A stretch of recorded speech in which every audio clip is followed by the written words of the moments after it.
किसी भी चुनाव में टाइमिंग्स को लेकर बहुत इम्पोर्टेंट टाइमिंग्स मानी जाती हैं और ये टाइमिंग्स जालंधर उपचुनाव में काफ़ी अहम है क्योंकि कुछ घंटों का वक्त बचा है जब उपचुनाव का प्रचार थमने वाला है और काफ़ी दबाव है नेताओं पर, खासकर बीजेपी पर परफॉर्मेंस को लेकर। पंजाब में हमारे साथ हरियाणा की सिरसा से लोकसभा एमपी सुनीता दुग्गल मौजूद हैं। मैम, कितना दबाव भारतीय जनता पार्टी पर है प्रचार को लेकर? देखिए, भारतीय जनता पार्टी का कार्यकर्ता कभी दबाव में काम नहीं करता, बहुत उत्साह के साथ, बहुत जोश के साथ, बड़ा खुल के काम करता है। और वही हम यहाँ पर भी एक बानगी आप देखते होंगे।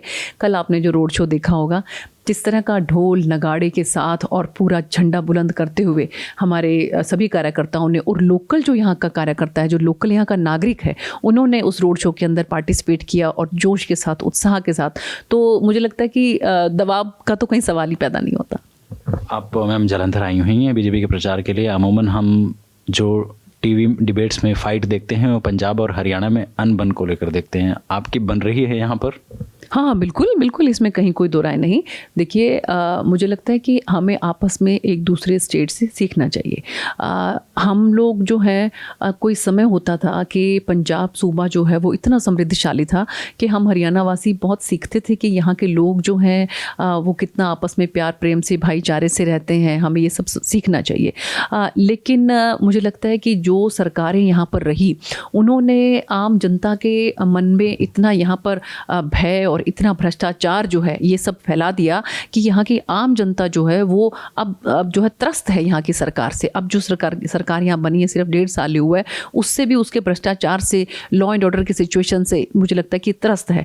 अब यहाँ के लोग जो हैं वो उम्मीद करते हैं कि जैसे हरियाणा के अंदर लगातार दूसरी बार भारतीय जनता पार्टी की सरकार बनी है, कि यहाँ पर भी अगर भारतीय जनता पार्टी की सरकार बनती है तो लोगों के मन में जो है वो भय, भ्रष्टाचार, ये सब खत्म हो जाएगा। और इसलिए मुझे पूरी उम्मीद है कि जिस तरह से कल का रोड शो भी मैंने आपको जिक्र किया कि जालंधर की जनता जो है वो भारतीय जनता पार्टी के कमल का फूल यहाँ पर ज़रूर खिलाएगी। आप कल के रोड शो की बात कर रही हैं, आप हरियाणा के सिरसा से लोकसभा एमपी हैं। आपका पंजाब को लेकर आकलन क्या कहता है? भारतीय जनता पार्टी ने जो अभी तक कैंपेन किया था वो डोर टू डोर था, ग्रामीण इलाकों में था, यहाँ के देहात इलाकों में था। अब शहरी इलाकों में बीजेपी ने अपनी दस्तक दी है, या कह लो कि पकड़ मजबूत करने की कोशिश की है।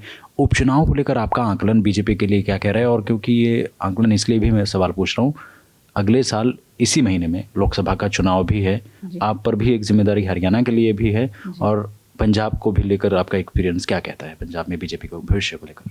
देखिए, मुझे यहाँ पर भारतीय जनता पार्टी का भविष्य बहुत उज्जवल नज़र आता है, क्योंकि जो शहरी वोटर है वो तो माननीय प्रधानमंत्री श्री नरेंद्र मोदी जी की नीतियों में विश्वास रखता ही है, लेकिन अब जो ग्रामीण आंचल का जो वोटर है उसको भी ये भाव है कि प्रधानमंत्री जी की जो योजनाएं हैं वो अंत्योदय के तहत हर उस अंतिम व्यक्ति के लिए हैं जो अपने आप को असहाय महसूस करता है और ये समझता है कि सरकार की नीतियाँ उसके लिए नहीं हैं। और इसलिए आपने देखा होगा कि माननीय प्रधानमंत्री जी की जो भी नीतियां हैं, चाहे आयुष्मान योजना की बात करें, चाहे उज्ज्वला योजना की बात करें, चाहे 11 करोड़ शौचालयों की बात करें, तो वो सब जो हैं एक आम आदमी के लिए हैं, एक आम जनता की, उनका ईज़ ऑफ लिविंग जो उनको हो रहा है, उनको जो उनकी ज़िंदगी के अंदर जो दिनों दिन जो है एक आसानी जो है, उनकी आसान जो ज़िंदगी होती जा रही है, उससे मुझे पूरी उम्मीद है कि पंजाब के अंदर भी लोग चाहते हैं कि भारतीय जनता पार्टी की सरकार यहाँ बननी चाहिए। और उसी के तहत ये जो जालंधर का उपचुनाव है, यहाँ मुझे पूरी उम्मीद है कि यहाँ पर हमारा कैंडिडेट बहुत ज़बरदस्त मतों से जीतेगा। ईज़ ऑफ लिविंग की बात कर रही हैं मैम, आम आदमी पार्टी है, वो भी कुछ इसी बात करती है कि बीते 1 साल में उन्होंने यहाँ के लोगों के जीवन को आसान बनाया है, फ्री बिजली देकर, फ्री बस यात्रा महिलाओं को लेकर देकर, काफ़ी वेलफेयर स्कीम्स हैं जिसका जिक्र वो करती है। भारतीय जनता पार्टी भी ऐसी ही योजनाओं का जिक्र करती है। हालांकि आपकी योजनाएं केंद्र की योजनाएं हैं, उनकी राज्य की योजनाएं हैं। जनता कंफ्यूज है, भरोसा किस पर करें और क्यों करें? देखिए, ऐसा है कि वो झूठ की राजनीति करते हैं। इसी झूठ राजनीति के तहत आपने देखा कि उन्होंने सभी महिलाओं के लिए 1,000 रुपया जो है वो कहा था। 14 महीने हो गए, 14 हज़ार रुपये अभी तक तो किसी महिला को मिले नहीं है। तो ऐसी झूठ की राजनीति नहीं करनी चाहिए जो आप फुलफिल नहीं कर पाओ। और अगर मैं भारतीय जनता पार्टी की बात करूं, माननीय प्रधानमंत्री श्री नरेंद्र मोदी जी की जो आयुष्मान योजना है उसको यहाँ पर क्यों नहीं लागू किया गया? ये नहीं चाहते कि यहाँ की जनता को लाभ मिले। 5 लाख रुपए अगर किसी गरीब को, 1,20,000 रुपये तक की जिसकी इनकम है, उसको अगर 5 लाख रुपए का इलाज फ्री में हमारे प्रधानमंत्री जी की तरफ से, केंद्र की तरफ से अगर मिलता है तो वो क्यों नहीं दिया जा रहा है? और इधर से अगर आप देखें कि जो भारतीय जनता पार्टी की सरकार हरियाणा के अंदर है, हमारे माननीय मुख्यमंत्री जी ने उसी लिमिट को 1,80,000 तक कर दिया।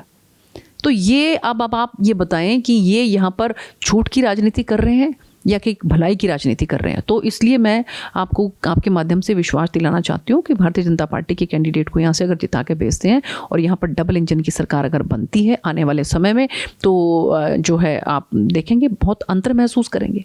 डबल इंजन की बात कर रही हैं मैम, इस प्रचार में बीजेपी के एक लॉ एंड ऑर्डर का मुद्दा जब पंजाब सरकार के खिलाफ उठाया जा रहा है बीजेपी की तरफ से, तब बीजेपी अपने एक शासित राज्य है उत्तर प्रदेश, वहाँ के योगी मॉडल का जिक्र करती है, बुलडोज़र मॉडल का जिक्र करती है कि माफिया या फिर लॉ एंड ऑर्डर से कैसे निपटा जाए, वो यूपी के सीएम से सीखा जा सकता है।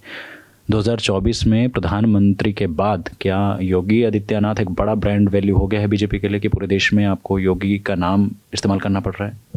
देखिए, ऐसा है कि केंद्र में माननीय प्रधानमंत्री नरेंद्र मोदी जी जिस तरह से काम कर रहे हैं और आज दुनिया के सर्वश्रेष्ठ नेता के रूप में वो सब उनको पसंद करते हैं, तो मुझे लगता है कि मोदी जी जो हैं केंद्र में हमारे जिस तरह से काम कर रहे हैं बहुत अच्छा कर रहे हैं, हम सब लोग बहुत खुश हैं उससे। और अगर हम योगी जी की बात करें तो उत्तर प्रदेश की जिम्मेवारी उनके पास है और उसको वो बखूबी निभा रहे हैं। आप ये देखिए कि खुद जो हमारा जो मूसेवाला हैं उनके पिताजी जो हैं उन्होंने यहाँ पर जो है वो पूरा एक प्रचार शुरू कर दिया है कि वो ये कह रहे हैं कि अगर यहाँ पर मोदी जी की सरकार होती, योगी जी की सरकार होती तो उनका बेटा जो है उसकी जान नहीं जाती। और उन्होंने पूरा प्रचार यहाँ पर फैला रखा है कि किसी भी कीमत पर आप लोगों को आम आदमी पार्टी को कम से कम वोट नहीं करना है और आप जो है जो भी आपको अच्छा लगे आप उनको वोट करिए, लेकिन आप आम आदमी पार्टी को बिल्कुल वोट नहीं करेंगे क्योंकि उसकी वजह से ही उनके जो सुपुत्र हैं उनकी जान चली गई। लेकिन आपने मेरे सवाल का जवाब जो आपने दिया वो काफ़ी घुमा दिया। मेरा सवाल सीधा साधा कि प्रधानमंत्री मोदी के बाद क्या योगी आदित्यनाथ बीजेपी के लिए एक बहुत बड़ा ब्रांड पूरे देश में है? 2024 में आप देखती हैं कि प्रधानमंत्री के बाद जो पोस्टर लगा होगा, जो चेहरा होगा, वो योगी आदित्यनाथ का होगा? देखिए, ऐसा है कि हम वर्तमान में जीने वाले लोग हैं। आज के समय की, आज के संदर्भ में अगर हम बात करें तो माननीय प्रधानमंत्री जी दुनिया के सबसे सर्वश्रेष्ठ ऐसे लोकप्रिय नेता हैं जिनको सभी चाहते हैं, सभी पसंद करते हैं। और अभी फ्रांस के जो वहाँ के प्रधानमंत्री हैं उन्होंने भी 14 जुलाई को शायद उनका कोई दिवस है वहाँ का, उसमें उन्होंने स्पेशल माननीय प्रधानमंत्री जी को जो है वो निमंत्रित किया है। तो मुझे लगता है कि हमें बात देखनी चाहिए कि आज के संदर्भ में आज योगी जी अपने उत्तर प्रदेश में बहुत अच्छा काम कर रहे हैं, माननीय प्रधानमंत्री जी केंद्र में बहुत अच्छा काम कर रहे हैं। देश के संदर्भ से अलग मैं पंजाब पर फिर से आ जाता हूँ। पंजाब में 13 लोकसभा की सीटें हैं जहाँ पर भारतीय जनता पार्टी आमतौर पर दशकों से अकाली दल के साथ गठबंधन में लड़ती रही है, क्योंकि किसान आंदोलन के बाद ये गठबंधन टूटा। अब बीजेपी के लिए क्या आप देख रही हैं कि चुनौती भी है? तभी आप हरियाणा से यहाँ पर प्रचार के लिए हैं, स्टार कैंपेनर्स उतरे हुए हैं। देखिए, ऐसा है कि भारतीय जनता पार्टी का जो कार्यकर्ता है उसकी ग्रूमिंग ही इस तरह से होती है कि पूरे देश भर में कहीं पर भी अगर चुनाव प्रचार हो और हमारे संगठन को ये लगता हो कि हम वहाँ पर कुछ सहयोग कर सकते हैं, कुछ सपोर्ट कर सकते हैं, कुछ मदद कर सकते हैं, तो हम लोग वहाँ तुरंत पहुँच जाते हैं। तो इसलिए जो है, क्योंकि मेरा बिल्कुल बॉर्डर पे मेरा सिरसा लोकसभा है और एक पंजाबी बेल्ट है, एक तरह से वहाँ पर भी सिख हमारे भाई उधर बहुत रहते हैं, तो इसलिए मेरी यहाँ पर जिम्मेवारी लगी और हम पूरी शिद्दत के साथ निभा रहे हैं। एक साल लोकसभा चुनाव के एक साल पहले आप यहाँ हैं, उपचुनाव को लेकर ही भले हैं। अगले साल जो चुनाव होंगे लोकसभा के 2024 में बीजेपी की टक्कर कांग्रेस के अलावा क्या आप मानते हैं कि क्षेत्रीय दलों से ज़्यादा है जिस तरह की मीटिंग्स दिल्ली में होती हैं? देखिए, हर जगह का अलग अलग जो है वो माहौल होता है और लेकिन ये बात आप मान के चलिए कि चाहे कोई रीजनल पार्टी है और चाहे कांग्रेस पार्टी है, मुकाबला उन सब का ही किसी ना किसी रूप में बीजेपी से ही होने वाला है। बीजेपी तो नंबर 1 हर जगह पर है ही। तो अब आगे मुकाबले में वहाँ की कोई रीजनल पार्टी रहती है या कि कांग्रेस पार्टी रहती है, ये आने वाला समय बताएगा। आखिरी सवाल है मैम, जालंधर की जनता भारतीय जनता पार्टी पर विश्वास क्यों करे, वोट क्यों दे?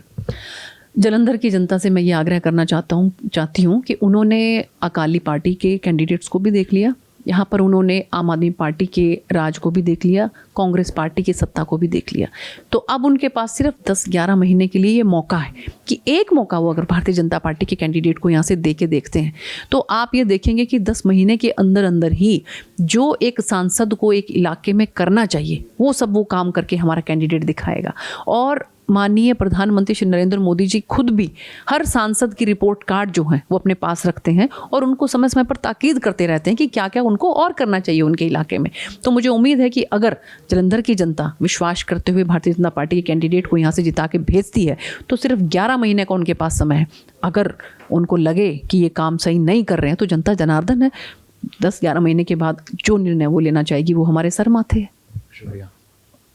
ये थी हरियाणा की सिरसा से लोकसभा सांसद सुनीता दुग्गल, जिन्होंने बताया है कि जनता को विश्वास करना चाहिए प्रधानमंत्री मोदी और बीजेपी की नीतियों पर।